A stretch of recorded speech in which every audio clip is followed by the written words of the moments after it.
Mr.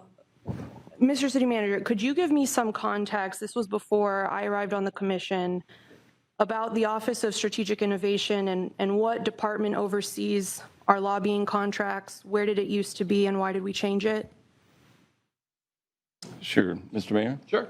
Mr. Manager. So it's the Department of Strategic Innovation. They're responsible for a variety of activities, including lobbying, development of the strategic plan, as well as agenda preparation and policy making.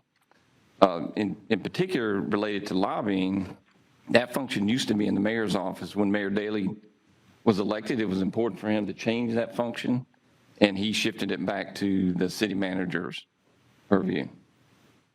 Oh, okay, thank you. And I thought that was the case. I just wanted that clarification.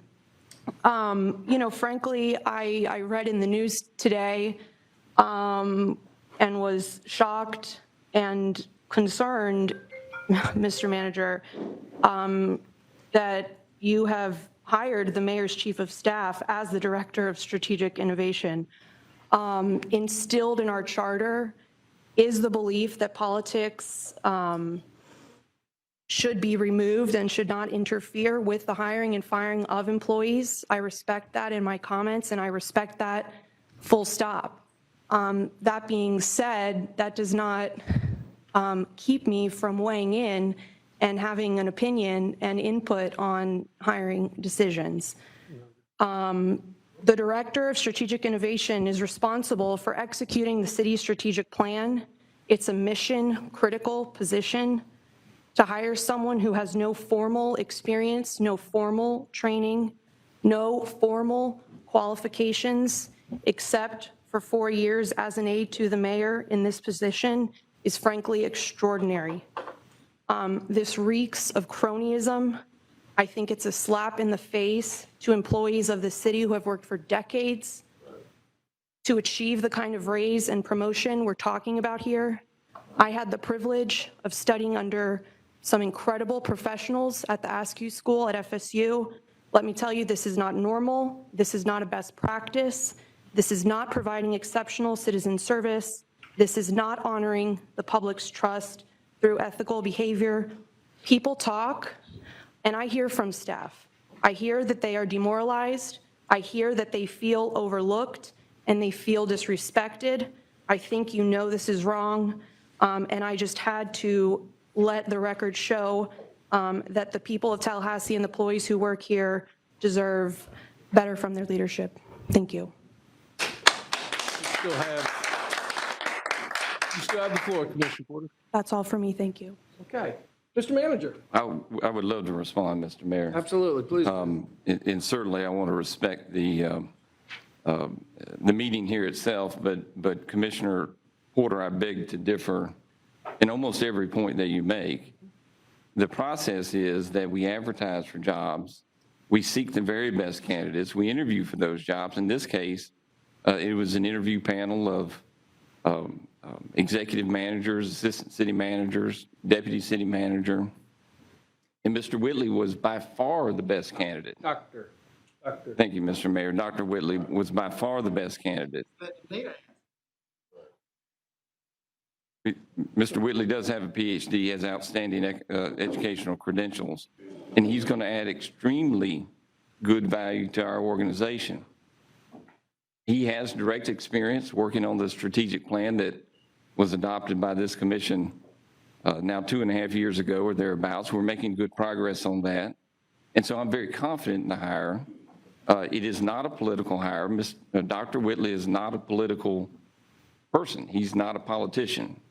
He did work as the mayor's chief of staff. We all understand that, which gave him great experience in our organization, as well as with the strategic planning and lobbying and policy making.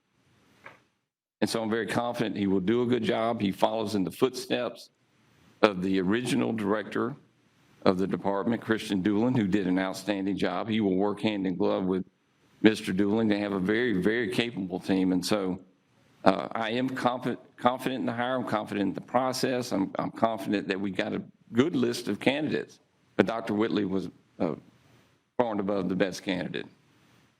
Thank you, Mr. Mayor. Okay, so the charter is very clear. on the non-interference, on the hiring and firing. I am going to suggest at this point, if any other commissioner has any other comments, that you go directly to the city manager, ask all the questions that you want, and be briefed on it. But we are not going to have a public conversation on any employee status at the city of Tallahassee. I am very pleased. It was sad to see Dr. Whitley leave my office. With that on my time, let me introduce Courtney Thomas, who is now the Chief of Staff to the Mayor, who I have full faith and confidence in. And look forward to continue working with you. And Dr. Thomas, I wish you well moving forward in your role. Thank you. Mr. Mayor.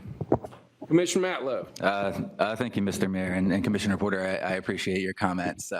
I've long expressed my not only distrust but dissatisfaction in the city manager and city's the hiring, firing process was one thing I cited specifically in my review of city manager Reese Code in 2019. And there is a problem. There is a problem in the way things operate in the city, the way people get employed, the way people get moved up, the way reorganizations happen and large raises get handed out. These aren't normal things in normal governments where people continue to have to come out and say, well, you know, why are we giving out hundreds and hundreds of thousands of raises when there's a budget deficit? That's abnormal, and it just reflects on the city manager and the type of government that we're operating here. I'm not under any disillusion that we're going to resolve that issue and create a better city here today or tonight, but one way or the other, the city's going to change. And we can do better, and I think in the future we will do better. Thank you, Mr. Mayor. Again, let's be very careful having a public conversation due to the non-interference clause of the city charter on the hiring and firing. I am encouraging all of my colleagues to please schedule time with the city manager or any appointed official if you have concerns about how they hire and fire. Let us be very careful about discriminating in an open process anyone who might want to apply for a job and go through that process. I will finish up this meeting on my time now.